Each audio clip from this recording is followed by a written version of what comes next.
북으로 청문 보고서 채택했습니다. 역시 180. 역시 군소정당은 필요가 없군요. 합의가 안 되니까. 사실은 이제 적격 부적격이 뭐든 간에 의견을 내줘야 되거든요. 국회에서 청문회 했더니 괜찮더라 이렇게 해줘야 되는데 과반의 힘은 대단합니다. 이게 부적격이 나와도 이인영 후보자는 임명될 거예요. 그러니까 국무총리, 대법원장, 헌법재판소장을 제외하고는 국회에서 표결할 필요는 없는 자리들인 거죠. 박지원 후보자에 대한 뭐 논란이 있긴 해도 대통령이 봤을 때 큰 문제 없다고 생각하면 그냥 임명하면 됩니다. 이런 상황인데 이게 이제 민주당이 이 지지자들의 여론을 바로 부응하는 것 같아요. 또 이인영은 부적격이네 뭐네 저쪽에서 이야기가 나오면 옛날 같으면 질질 끌려가요. 임명 안 하고 막 문 대통령이 다시 송부해. 이거 임명할 건지 말 건지 빨리 의견서 보내라고. 근데 지금은 청문회가 끝나자마자 바로 임명해버리잖아요. 채택해버리잖아. 그걸 보고 청와대에서 문 대통령이 받아보고 임명 이렇게 가는 거예요.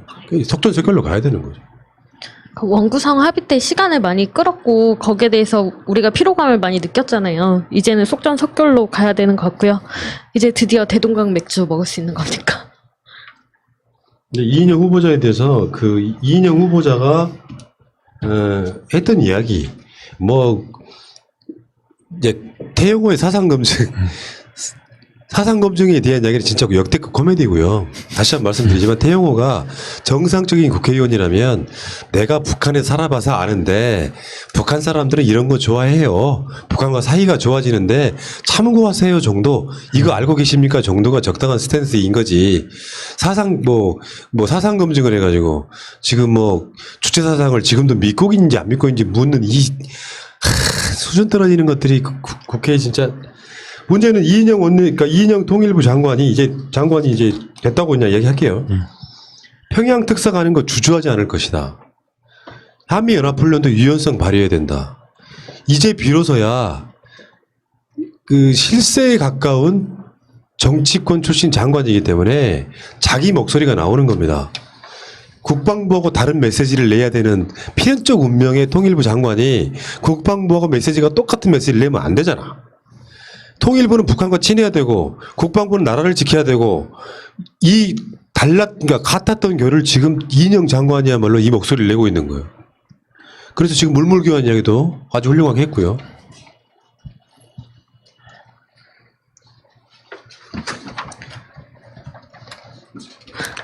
저번에 우리 김진양 이사장님의 제가 강연을 촬영한 적이 있었거든요.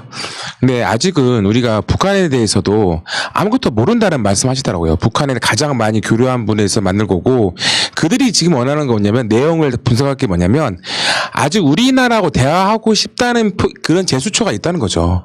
그리고 그때도 박지원 장관이나 이인영 장관을 내정했을 때 강연을 제가 들었는데, 북한에서 이게 가장 우리하고 대화할 수 있는 상대가 왔다는 걸 느낀다는 거예요, 이젠요. 남북 간의 문제는 미국의 눈치를 안 보고 우리 남한과 북한에 대해서 서로가 협의해 가는 거가 그 정답이라고 하시더라고요. 이인영 그 장관이 국회에 있던 원내대표 힘, 사선의 힘으로 잘 해결했으면 좋겠습니다. 자, 어쨌건 지금 이인영 이제 이분이 통일부 장관이 되고 나면 좀 많이 달라질 거예요. 주도적으로 끌고 가고 최근에 던진 아젠다도 있잖아. 국방부 장관은 한미연합훈련에 대해서 이인영처럼 답할 수 없는 거잖아요. 이인영은 하더라도 조금 약하게 합시다. 이런 것들이 되는 거죠. 그게 실세 장관이기 때문에 가능해요. 이 여론을 만들려면 민주당의 뒷받침이 있어야겠죠. 이인영은 불과 얼마 전까지 원내대표였잖아요. 민주당 내에 영향력이 큰 사람이에요. 이인영이 어떤 아젠다를 던졌을 때 민주당에서 적극 찬성하면 정부 각 부처가 반대를 못합니다. 이게 이인영이 갖고 있는 파워라고 보시면 되고, 북한과 관계가 좀 잘 만들어지기 위해서 지금 아직도 제가 피스 0417 요 티셔츠를 제가 입고 있는 이유가 남북 관계가 기본적으로 안정이 돼야 다른 개혁이 가능해요. 저는 그걸 좀 빨리 했으면 좋겠다 이런 생각이 들고, 자, 힘들 내시기 바라겠습니다. 장관 후보자의 그 청문회를 지금도 하고 있을 거예요. 오전에 봤는데 태용호가 나왔고 태용호 바로 옆에는 누가 앉았냐면 지성호가 앉아있어. 태용호는 말을 듣고 어처구니가 없어가지고 아니 그러니까 미래통합당이 저는 정말 잘못하는 거라고 봐요. 북한 출신 뭐 하나는 외교통이어서 북한에 많이 살지도 않았다는 사람 하나 그리고 저 변방에 꽃제비 출신 하나를 영입을 했는데 만약에 말이에요.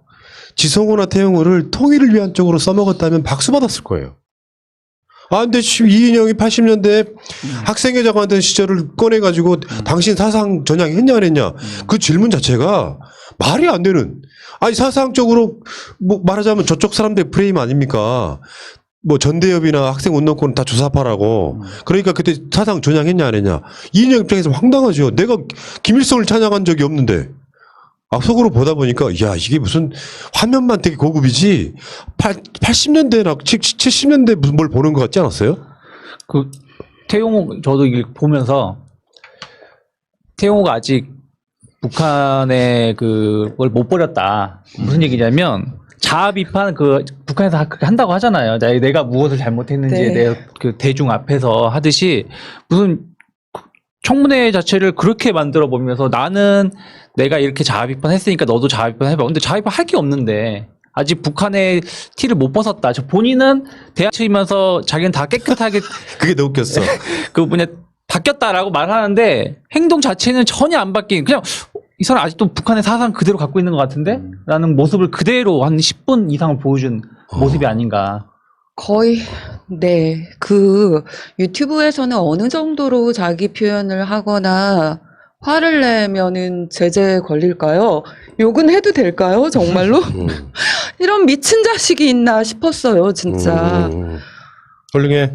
그러니까 저는 통합당이 태용호나 지성호를 잘 활용하고 있다고 생각합니다. 그러니까 잘못 활용. 그러니까 만약에 태용호가 오늘 제가 아침부터 여기 그 스튜디오에 들어올 때까지 계속적으로 이어폰을 꼽고서 듣고 있었는데 이인영 그 장관 청문회를 계속적으로 관심 있게 봤습니다. 거기 뭐 안민석 의원도 보고 송영길 의원이 그 회의 진행하는 것도 보고 그랬는데 태용호가 어제 본회의에도 나왔고 오늘 지금 상임위원회 청문회도 나와서 얘기하는데 저는 이게 감점이라 생각해요. 오히려 통합당의 변화를 바라는 지지자들에게. 맞아요. 그러니까 만약에 태용호가 장관 후보자님 제가 북한에 대해서 좀 아는데 오히려 남북이 더 잘 되기 위해서는 저의 의견도 좀 경청해 주십시오. 맞아요. 그러면서 이러이런 것을 좀 개선하면 북한은 이게 한편으로 취약점이고 북한에는 이러이런 도움이 필요합니다. 그럼으로써 남북관계가 평화 모드로 갈 수 있고 오히려 대화의 장이 열립니다라고 얘기한다면 태용호에 대한 새로운 시선이 생길 겁니다.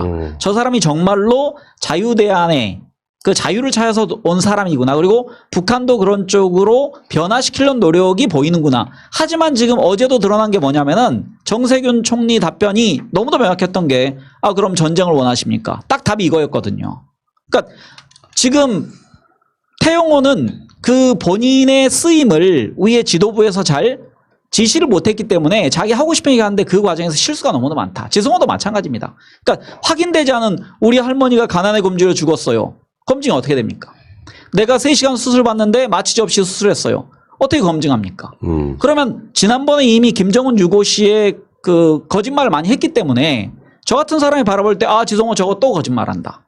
태용호 외교관을 해서 북한의 실정도 모르는 놈이 또 오직 그의 머리에 가지고 있는 사상만을 가지고서 얘기하고 있다. 80년대 운동, 대한민국의 민주화 과정을 전혀 모른다. 비난만 갈 수 있거든요. 그러니까 사상을 뭐 저쪽으로 간 적이 없는데 오늘 이인영 후보자의 답변도 훌륭했던 게 당신은 북한에서 남한으로 내려온 사람 아니냐.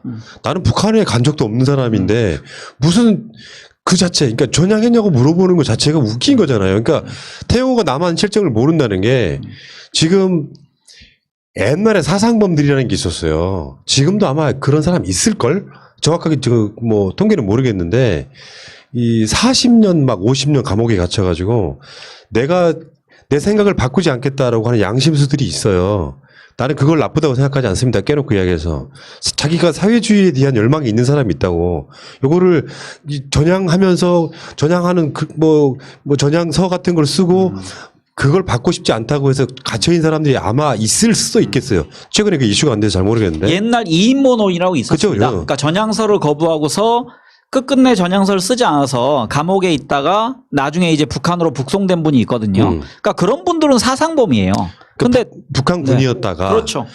나이가 막 고령이 돼갖고 이렇게 북한으로 가는 사람은 있을 수 있으나 이인영이 사회주의 사상을 신봉하거나 김일성을 찬양을 한 적이 없는데 이거를 그러니까 남한 실정, 대한민국 실정을 모르는 거죠. 전대협은 다 몽땅 다 주사파 집단이라고 여기고 있으니까 게다가 그 국가보안법식 사고방식에 완전 쩔어 있더라고요.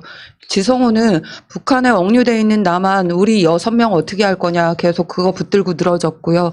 다행히 이재정 의원이 한 번씩 좀 숨통 트이게 해줬는데 헌법을 조목조목 짚어가면서 그렇게 사상 검증이 랍시고 들이대는 것이 위헌이라는 건 알고 계시느냐라고 할 때 상당히 많이 시원했습니다. 그 이낙연 전 총리가 그 질의응답하면서 그 얘기를 합니다. 그러니까 자주를 외쳤다고 그래서 80년대 학생운동 세력이 그것이 반미고 친북이냐. 그러면서 박정희 정권 때 박정희란 사람이 친미, 그러니까 미국과 좋은 관계를 유지하려고 노력한 사람으로 본인도 믿고 있는데 7.4 공동 남북성명에서 자주를 외친 것 자체가 그럼 반미냐. 그래서 이낙연 그 전 총리가 명확한 그런 언급을 했거든요. 그러니까 이인영이란 사람이 80년대 학생운동하면서 반독재를 외치면서 그 우리나라의 5.18 과정에서 실은 미군의 그 용인이 있었거든요. 5.18을 진압하면서 강주에서 투입된 그 미국이 통제권을 가지고 있는 군대가 가서 양민을 학살합니다. 이 구조에서 미국의 책임을 물었고 그래서 80년대 운동 세력들은 당연히 반미를 외칠 수밖에 없는 구조였는데 그게 일종의 반미를 외치는 게 민주화의 과정이었거든요. 그리고 반전 반액 양키곰을 외쳤던 게 80년대고 80년대 그 이제 87년 88년이고 그리고 우리나라의 4.19 난 후에도 가자 북으로 오라남으로 학생들이 이걸 외쳤었어요. 그러니까 대한민국의 근본적 모순이라는 게 남북의 단절이기 때문에 북한과 잘 지내려는 것 자체가 친북이다. 그리고 너희들은 주사파다. 이건 과한 사상적 편향성을 편가르게 하는 겁니다. 그런 것도 있을 거고 이런 것도 있다고 봐야죠. 이 청문회 한 대상이 하려고 하는 직책이 통일부예요. 그럼 통일부에 맞는 것인가를 얘기해야 되는데 이제 일종의 이간질 작전을 한다고 하는 거지. 통일부 장관이면 제가 항상 주장하는 바입니다.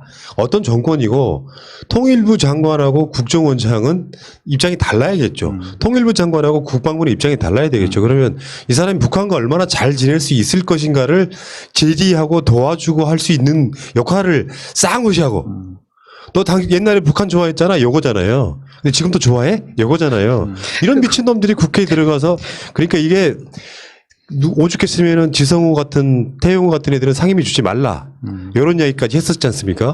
근데 지금 통일부 장관 이 청문회 하면서 나온 모습을 보면서 내가 만세를 불렀다니까. 아 미래통합당이 정권 가져갈 일은 앞으로 50년 동안 없겠구나. 생각이라는 게 이렇게 짧아요. 통일부 장관이잖아. 그 자리에 국방부 장관이나 국정원장 청문회였다면 그렇게 물어볼 수도 있다고 생각해요. 이게 무슨 통일부 장관은 북한에 대한 이해도가 높거나 북한과 우호적이거나 통일 자체를 뭔가 자기 평생의 아젠다로 갖고 있어야 되는 사람이야. 그 사람 앞에 놓고 당신 사상전형이냐고 물어보는 이런 모질이들이 국회가 지금 두 놈씩이나 들어가 있다는 건 굉장히 행복한 일이었습니다. 그리고 김영주 의원이 그 얘기를 하거든요. 그러니까 질의 과정에서 통일부가 너무 지금 왜소해져 있다. 하지만 노무현 정부 시절에는 정동영 통일부 장관 때 부서는 제가 지난번에 말씀드린 통일부는 250여 명밖에 안 됩니다. 부서 인원이. 근데 그럼에도 불구하고 NSC에서 상임의장을 했었다. 통일부 장관이. 그래서 그 NSC 안에 안보실장도 들어오고 뭐 국정원도 들어오고 그다음에 국방부도 들어오고 이런 구조에서 오히려 통일부라는 작은 부서가 통일에 관련된 사업에선 주도할 수 있는 그리고 몇 가지 이인영 지금 통일부 장관 후보자가 제안을 했거든요. 그러니까 북한과 구상무역을 하자.